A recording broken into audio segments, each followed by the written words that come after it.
अस्सलामुअलैकुम व्यूवर्स, मैं हूं आपके मेंटोर उम्मे उमैमा रुमान।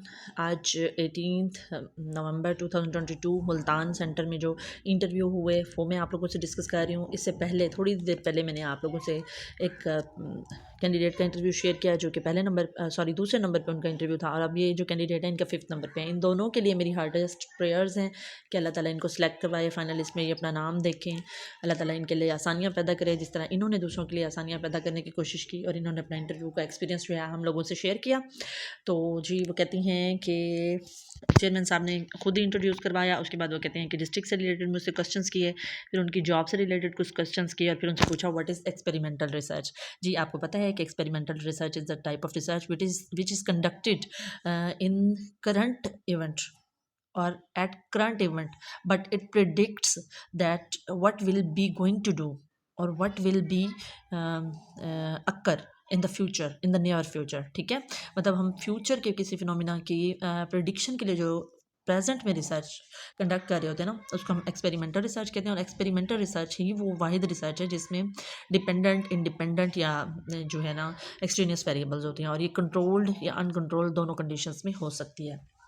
फिर उनसे नेक्स्ट क्वेश्चन हुआ जी व्हाट इज़ डिपेंडेंट वेरिएबल। तो डिपेंडेंट वेरिएबल आपको पता है, it is the type of variable on which any researcher notice the effects of the independent variables. अच्छा, उसके बाद उनसे पूछा गया व्हाट इज़ इंडिपेंडेंट वेरिएबल। तो इंडिपेंडेंट वेरिएबल आपको पता है, independent variable the main variable of any research that can be moulded और फोल्डेड और manipulated by any researcher, and the researcher notice it's effects on dependent variable. फिर उनसे next question हुआ what is extraneous variable.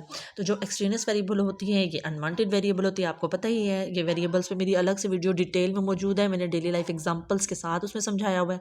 अगर आपने detail देखनी है तो आप मेरी उस वीडियो से रिसर्च की मेरी प्लेलिस्ट में ये वीडियो ऐड होगी, आप उसे देख सकते हैं। अच्छा, एक्सट्रेनियस वेरिएबल जो है ये अनकंट्रोल्ड वेरिएबल होती हैं, एक्स्ट्रा वेरिएबल्स होती हैं, अनवांटेड वेरिएबल होती हैं जिनको रिसर्चर जो है चाह कर भी कंट्रोल नहीं कर सकता, और ये अपना इफेक्ट जो है ना वो डिपेंडेंट वेरिएबल पर ज़रूर डाल देती हैं। ठीक है, जैसे कि एक एक्सपेरिमेंट बड़ा मशहूर है कि डबल रोटी पे वो जो रिसर्चर था वो मतलब रिसर्च कर रहा था, तो बहुत ज़्यादा कंट्रोल्ड कंडीशंस होने के बावजूद भी ना डबल रोटी को फफूंदी लग जाती है, फंगस लग जाती है। तो ये जो फंगस थी ना ये एक्सट्रेनियस वेरिएबल थी। ठीक है, फिर वो कहती हैं कि एक्सपेरिमेंटल रिसर्च, मुझे लगता है ये 2 बार उन्होंने क्वेश्चन ना रिपीट कर दिया, उनसे या तो रिपीट किया गया या फिर उन्होंने लिखते हुए वो भूल गई है ना जो कैंडिडेट है। अच्छा, फिर उनसे पूछा गया what is the relationship between modulated 4 modulated research. अच्छा, जो 4 मॉड्यूलेट्स हैं ना रिसर्च के, ये इन्होंने एक न्यू क्वेश्चन किया, वो मैं आपके साथ डिस्कस कर लेती हूँ। और इनका रिलेशन जो है ना वो इंटरडिपेंडेंस है, इंटरडिपेंडेंस का लेवल है। आपको पता है ना, एक डिपेंडेंस का लेवल होता है, एक इंडिपेंडेंस का लेवल होता है और एक इंटरडिपेंडेंस का लेवल होता है। पहले आप ये समझ लें कि ये लेवल्स क्या होते हैं। जो डिपेंडेंस का लेवल होता है ना वो ये होता है कि कोई एक चीज़ दूसरे पे डिपेंड कर रही होती है, जैसे डिपेंडेंट वेरिएबल डिपेंड कर रही होती है इंडिपेंडेंट वेरिएबल पे। और जो इंडिपेंडेंस का वेरिएबल होता है ना वो होता है कि कोई एक फिनोमिना या कोई एक ऐसा पर्सपेक्टिव होता है जो इंडिपेंडेंट होता है, किसी और चीज़ का मोहताज नहीं होता वो। ठीक है, जैसे रिसर्च में इंडिपेंडेंट वेरिएबल जो है ना वो डिपेंडेंट वेरिएबल की मोहताज नहीं होती, वो इंडिपेंडेंट होती है, इसलिए उसका नाम भी इंडिपेंडेंट वेरिएबल होता है। ठीक है, अच्छा, अब जो इंटरडिपेंडेंस का लेवल होता है ना उसमें ये होता है कि दोनों इक्वली एक दूसरे के लिए डिपेंडेंट होती हैं। जो भी चीज़ें होंगी ना वो दोनों एक दूसरे के लिए फ़ायदेमंद होंगी, एक दूसरे के बगैर नामुमकिन होंगी। ठीक है, दोनों को अपनी कंप्लीशन के लिए उस चीज़ की ज़रूरत होगी। तो अब ये जो 4 मॉड्यूल्स हैं ये एक दूसरे पे इक्वली डिपेंड करते हैं। ठीक है, पहले आप ये देख लें कि ये 4 मॉड्यूल्स क्या होते हैं। पहला मॉड्यूल है इसका एक्सप्लोरिंग, दूसरा है इन्वेस्टिगेशन, तीसरा है प्रोसेस और चौथा है क्रिएटिंग। पहले आप अपने नोट्स बना लें इस पे, अब मैं आपको समझाती हूँ एक्सप्लोरिंग क्या है। मतलब आप जब भी कोई रिसर्च कंडक्ट करने लगते हैं तो आप जो भी प्रॉब्लम आपके सामने आती है तो उसके बारे में आप एक्सप्लोर करते हैं। जब तक आप एक्सप्लोर नहीं करेंगे तो आप उस प्रॉब्लम के सोल्यूशन तक नहीं पहुंच सकते, क्रिएशन नहीं कर सकते। ठीक है, तो इट मीन्स जो पहला लेवल एक्सप्लोरिंग है उसके उस पर डिपेंड करते हैं बाकी तीनों लेवल। ठीक है, अच्छा, उसके बाद आ जाता है इन्वेस्टिगेशन। जब आप एक्सप्लोर कर लेते हैं ना किसी फिनोमिना को तो आप उस पर मजीद इन्वेस्टिगेट करते हैं। ठीक है, अगर आपके पास एक्सप्लोर्ड डाटा मौजूद नहीं है तो आप इन्वेस्टिगेशन नहीं कर सकते। इसका मतलब है ये डिपेंडेंट हो गया उस पर। अब एक्सप्लोरिंग कैसे इन्वेस्टिगेशन पे डिपेंडेंट है? देखें, जब आप एक्सप्लोरिंग कर लेते हैं और उस पर फर्दर इन्वेस्टिगेशन नहीं करते तो आपकी वो एक्सप्लोरिंग फजूल है, ठीक है, आपका हार्डवर्क जो है वो वेन हो जाएगा, वेस्ट हो जाएगा, ठीक है। अच्छा, थर्ड लेवल जो है वो है प्रोसेस। अब आपने एक्सप्लोरिंग भी कर ली, आपने फर्दर इन्वेस्टिगेशन भी कर ली। अब जब तक आप उस पर प्रोसेस नहीं करते, फर्दर प्रोसेस नहीं करते, तो आपके ये दोनों काम फजूल हैं, आपकी मेहनत ज़ाया हो जाएगी, ठीक है। और इसी तरह जब तक आपके पास एक्सप्लोरिड डाटा या इन्वेस्टिगेशन मौजूद नहीं है तो आप प्रोसेस नहीं कर सकते। तो इस तरह प्रोसेस जो है वो भी डिपेंडेंट है इन दोनों पे, ठीक हो गया। अच्छा, अब चौथा लेवल जो है वो है क्रिएटिविटी। आप क्रिएटिविटी ऐसे तो नहीं कर सकते ना, पहले आपके पास फैक्ट एंड फिगर्स होंगे तो आप क्रिएटिव बनेंगे, आप क्रिएटिविटी का वर्क करेंगे, ठीक है।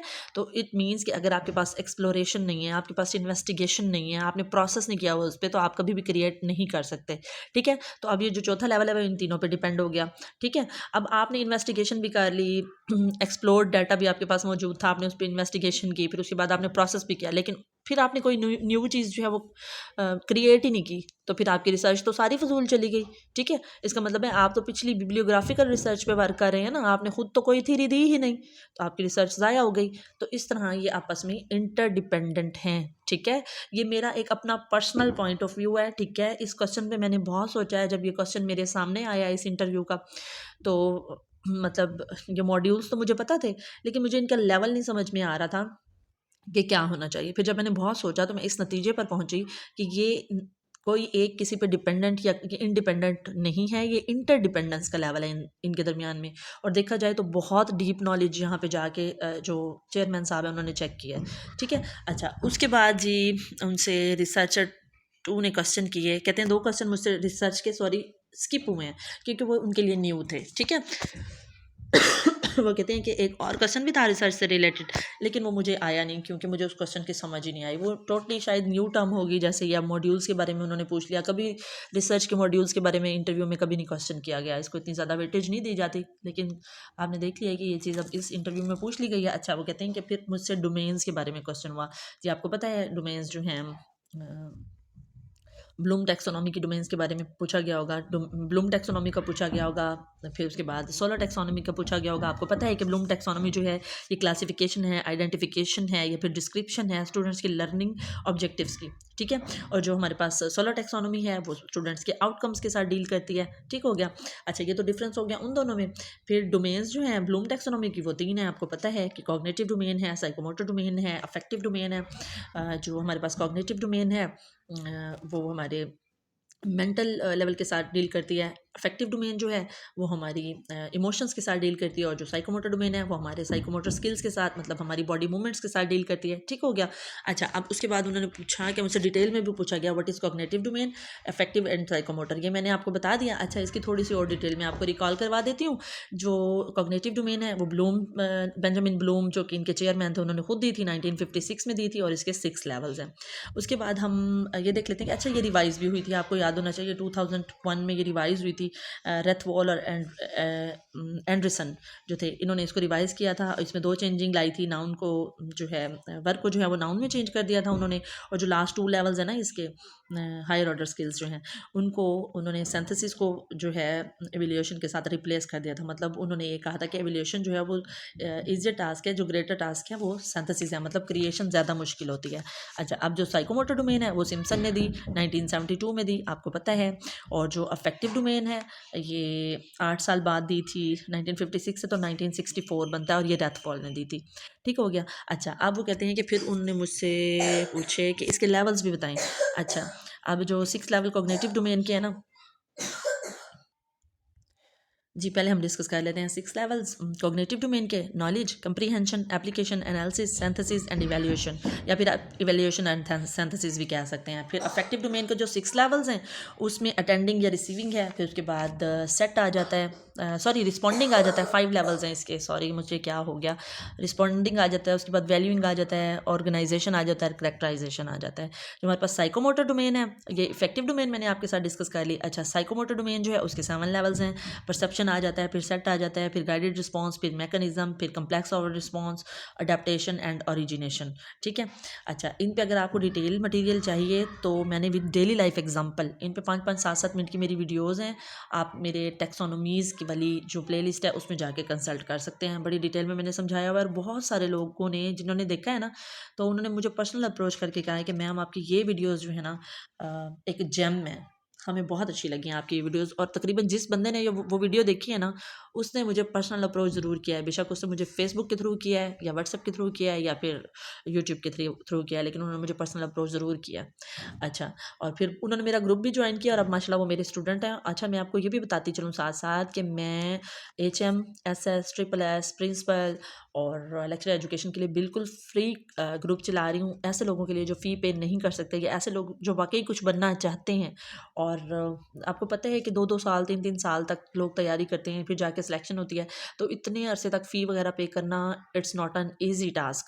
तो ऐसे लोगों की फैसिलिटेशन के लिए मैंने ये ग्रुप चलाया है। मेरी रिवीजन हो जाती है साथ साथ आप लोगों के साथ इंटरेक्शन में, और आप लोगों को भी बेनिफिट हो जाता है। अच्छा, और मज़े की बात यह है कि डेली लेक्चर्स होते हैं बिल्कुल फ्री ऑफ कॉस्ट, और डेली टेस्टिंग होती है बिल्कुल फ्री ऑफ कॉस्ट। अगर आप लोग ऐड होना चाहते हैं ना उसमें, तो आप मुझे कमेंट्स में बता दीजिएगा, मैं उस आप लोगों को ऐड कर लूँगी। ठीक हो गया। अच्छा, उसके बाद वो कहते हैं कि उन्होंने मुझे कहा कि आप पीछे देखें व्हाइट बोर्ड पे एक वर्ड लिखा हुआ है, उसको प्रोनाउंस करें। जो वर्ड था ना वो था लिज़े फेयर। अच्छा, कुछ लोग इसको मतलब कुछ लैंग्वेजेस में, या जैसे ब्रिटिश और अमेरिकन का डिफरेंस हो जाता है ना एक्सेंट का, एक एक्सेंट इसका मेरे सामने लिज़े फेयर भी आया, और एक लिसेज फेयर भी आया। ठीक है, लिस्से फेयर या लिज़े फेयर।